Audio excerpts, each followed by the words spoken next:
السلام علیکم ورحمۃ اللہ وبرکاتہ۔ بسم اللہ الرحمن الرحیم۔ عبیر احمد نے آج خودکشی کر لی اور ابدی نیند ہو گیا، مگر آج اس کے گاؤں کے مرد و زن میں سے کوئی بھی چین سے نہیں سو پایا تھا۔ ہر کسی کی زبان پر ایک سوال تھا کہ اتنا متقی اور پرہیزگار شخص کیسے حرام کی موت چن سکتا ہے، اور اس کی کینسر کی مریض بیٹی نے اس کے سوئم کل والے دن خواتین کی محفل میں اس سوال کا جواب دیا تھا۔ اس کی بیٹی کا نام عطیہ عبیر تھا۔ وہ کینسر کی مریضہ تھی۔ کینسر چوتھی سٹیج پر تھا۔ ڈاکٹر نے لا علاج قرار دے کر ہسپتال میں رکھنے سے منع کر دیا تھا، اور گھر میں وہ موت کی منتظر تھی، مگر اس سے پہلے اسرائیل اس کے والد صاحب کی روح قبض کر لے گیا تھا۔ عطیہ عبیر نے والد صاحب کی خودکشی کے متعلق بات کرتے ہوئے بتایا، وہ اپنے بہن بھائیوں میں سے سب سے بڑے تھے۔ ان سے چھوٹا ایک بھائی اور دو بہنیں تھیں۔ ان کے والد صاحب یعنی میرے دادا بیمار ہو کر بستر سے جا لگے اور پھر کبھی نہ اٹھ سکے، تو میری دادی نے بچوں کی پرورش کے لیے کام کاج کرنا شروع کر دیا، مگر میرے والد صاحب کی غیرت نے گوارا نہ کیا کہ ان کی ماں کما کر لائے اور وہ کھائیں، لہٰذا انہوں نے تعلیم کو خیر آباد کہا اور محنت مزدوری شروع کر دی۔ مجھے یاد ہے میرے والد صاحب نے 16 گھنٹے کام کیا ہے۔ وہ دن کو اپنا ذمہ دارہ کرتے، شام کو قریبی مل میں جاتے تھے اور 8 گھنٹے وہاں مزدوری کرتے تھے۔ یوں ان کی ڈبل آمدنی سے گھر میں اخراجات اور بہن بھائیوں کے تعلیم کے بعد بھی بچت ہو جاتی تھی، اور وہ اس بچت ہر سال کوئی نہ کوئی چھوٹا بڑا جانور خرید کر رکھ لیتے تھے، کیونکہ ان کو پتہ تھا جب بہن بھائی جوان ہو کر بڑی کلاسز میں پہنچیں گے تو گھر کے اخراجات کے علاوہ تعلیم کے اخراجات بھی بڑھ جائیں گے۔ لہٰذا ان کی پالیسی کامیاب رہی، اور تقریباً 10 سال بعد جب میرے چچا نے FSC پاس کی تو اس وقت میرے والد صاحب کے پاس 30 کے قریب جانور تھے۔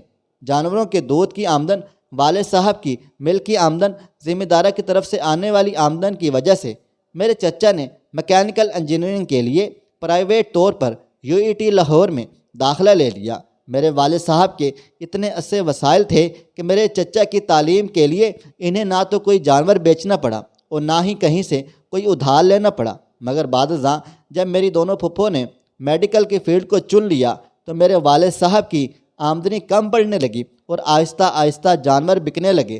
دوسری طرف میرے والد صاحب شادی کر چکے تھے اور ہم لوگ بھی پیدا ہو چکے تھے، لہٰذا اب گھر کے اخراجات کو بھی دیکھنا تھا۔ خیر میرے والد صاحب کے سوا اس بات کی فکر کسی کو بھی نہ تھی۔ میرے چچا انجینئرنگ کے بعد فارغ ہوئے تو انہوں نے ہیوی انڈسٹریز ٹیکسٹائل میں ملازمت اختیار کر لی۔ انہوں نے والد صاحب کو کسی قسم کی کوئی سپورٹ نہ کی، بلکہ اپنا پیسہ جمع کرنے لگے تاکہ کاروبار کر سکیں۔ میرے والد صاحب نے بھی کوئی شکوہ نہ کیا، بلکہ وہ خوش تھے کہ ایک دن ان کا بھائی کامیاب ہو کر ان کی طاقت بنے گا۔ دوسری طرف میری دونوں پھپھوں کے ڈاکٹر بننے تک ہمارے تقریباً سارے جانور بک چکے تھے۔ اب بس گھر اور زمین باقی تھی۔ میری ایک پھپھو نے تعلیم مکمل ہوتے ہی شادی کر لی اور شوہر کے ساتھ کینیڈا منتقل ہو گئی۔ انہوں نے ہم سے قطع تعلق کر لیا، مڑ کر ہماری خبر بھی نہ لی، یہاں تک اپنے والد صاحب یعنی ہمارے دادا کی وفات پر بھی نہ آئیں۔ دادا کی وفات کے بعد دوسری پھپھو نے بھی لندن جا کر تعلیم حاصل کرنے کی ضد لگا لی۔ میرے والد صاحب نے زمین سے اپنا اور چھوٹی اسی پھپھو کا حصہ بیچ کر انہیں بھی لندن کو بھیج دیا اور خود خالی ہاتھ رہ گئے۔ اب صرف مل والی ملازمت اور باقی دوسرے بھائی اور بہن کی زمین تھی، جس پر کاشتکاری کر کے انہوں نے ہمیں کھانا پلانا شروع کر دیا، مگر ہم دونوں بہنوں نے تعلیم چھڑوا دی۔ میں نے پڑھنے کی ضد کی تو میرے والد صاحب رونے لگ گئے اور ہاتھ جوڑ کر کہا، مجھے یہ حق معاف کر دو۔ لہٰذا ہم دونوں بہنوں نے والد صاحب کے پاؤں چوم کر سینے سے لگا لیے اور مڑ کر بھی کبھی پڑھائی کا نہ سوچا۔ میرے والد صاحب نے میٹرک تک میرے بھائی کو پڑھایا۔ جب میرا بھائی میٹرک میں تھا تو باقی تینوں بہن بھائیوں نے زمین اور گھر سے حصہ مانگ لیا۔ میرے والد صاحب کے پاس اتنے پیسے تو تھے نہیں کہ پیسے دیکھ کر گھر رکھ لیتے۔ اپنی اور چھوٹی پھپھو کی زمین وہ پہلے ہی بیچ چکے تھے، لہٰذا باقی زمین دونوں بہن بھائیوں کو دی اور گھر ان تینوں بہن بھائیوں کو دے کر ہمیں ساتھ لیا اور کسی دوست کے خالی گھر میں منتقل ہو گئے تھے۔ میرے چچا نے اپنے دونوں بہنوں کے ساتھ مل کر ایک ٹیکسٹائل مل لگا لی اور اپنا کاروبار شروع کر دیا۔ آج وہ شہر کی جانی مانی شخصیت ہیں۔ خیر وقت گزرتا ہے اور میں کینسر کے مریضہ بن جاتی ہوں۔ دوسری طرف ایک حادثے کی وجہ سے میرے والد صاحب کا ایک ہاتھ کٹ جاتا ہے اور مل والے انہیں فارغ کر دیتے ہیں۔ جب گھر میں فاقوں کی نوبت آتی ہے تو کچھ دن پہلے میرے والد صاحب اپنے بھائی کی مل میں کام لینے کی خاطر جاتے ہیں۔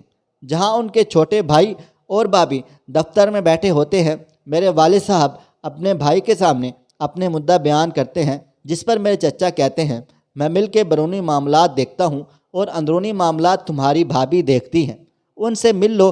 میری چچی میرے والد صاحب کو دیکھتے ہی کہتی ہے تمہارا تو ایک ہاتھ ہی نہیں ہے، تم کیا کام کر سکتے ہو؟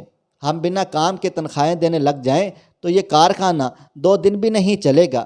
میرے والد صاحب مدد طلب نظروں سے بھائی کی طرف دیکھتے ہیں اور بتاتے ہیں کہ ان کے گھروں میں فاقے ہیں، کینسر زدہ بیٹی 2 دن سے بھوکی ہے، مگر میرے چچا کے دل میں کوئی رحم نہیں ہوتا۔ وہ معذرت کرتے ہوئے کہتا ہے ہم کو تو ورکر کی ضرورت نہیں ہے، تمہیں اپنے دوست کی مل میں صفائی کرنے والا رکھوا سکتا ہوں، مگر ایک ہاتھ سے معذور انسان صفائی بھی کیسے کرے گا؟ تم ایسا کرو، کل سے اپنے بیٹے اور بیٹی کو اس کی مل میں بھیج دینا، میں کال کر دوں گا۔ اپنے چھوٹے بھائی کی جس خاطر انہوں نے اپنا سب کچھ بلکہ اپنی اولاد کا بھی سب کچھ قربان کر دیا تھا، اس کے اس قدر سرد رویے نے انہیں اندر سے توڑ کر رکھ دیا۔ واپس آ کر ساری رات وہ ہم سے دکھ بانٹتے رہے اور پھر صبح اٹھے تو پتہ چلا والد صاحب خودکشی کر کے ابدی نیند سو چکے ہیں اور میں یہاں بیٹھی ہوئی ہوں، سب بہنوں سے التجا کرتی ہوں خدارا بڑے بھائیوں کا احسان یاد رکھیں، اور بھائیوں سے کہتی ہوں خدارا اپنی اولاد کا حق بھی اپنے بہن بھائیوں پر قربان نہ کریں، ورنہ بعد میں فقط پچھتاوے ہوں گے۔ آپ کی لاش گھر میں پڑی ہوگی اور آپ کی کینسر زدہ بیٹی رسی کی مدد سے سر کو باندھے ہوئے لوگوں کے گھروں میں جا کر پیسے مانگ رہی ہوگی تاکہ آپ کے لیے کفن کے پیسے خرید سکیں۔ اس کے ساتھ ہی عطیہ عبیر منہ کے بل زمین پر گر پڑی اور مر گئی۔ اب کی بار عطیہ کے بہن بھائی عطیہ کے کفن کے لیے پیسے مانگ رہے تھے۔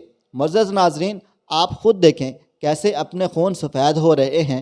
یہ ایک حقیقت ہے، آج کل کا ہر دوسرا بندہ اسی کا شکار ہے۔ ہم سب اللہ تعالیٰ سے دعا کرتے ہیں کہ اللہ تعالیٰ ہمیں رشتوں کی قدر کرنے والا بنائے اور آپس میں پیار محبت حسن سلوک سے رہنے کی توفیق عطا فرمائے۔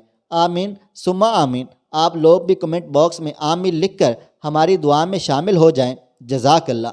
دوستو، ویڈیو پسند آئی ہے اس ویڈیو کو لائک کریں، شیئر کریں۔ اگر آپ نے ابھی تک میرا چینل سبسکرائب نہیں کیا ہوا تو ابھی سبسکرائب کر لیں، ساتھ میں بیل آئیکن کو بھی ضرور پریس کر لیجئے گا تاکہ نئی اپلوڈ ہونے والی ہماری ویڈیوز کا نوٹیفیکیشن آپ کو بروقت ملتا رہے۔ مجھے آپ اگلی ویڈیو تک اجازت دیں۔ اللہ حافظ۔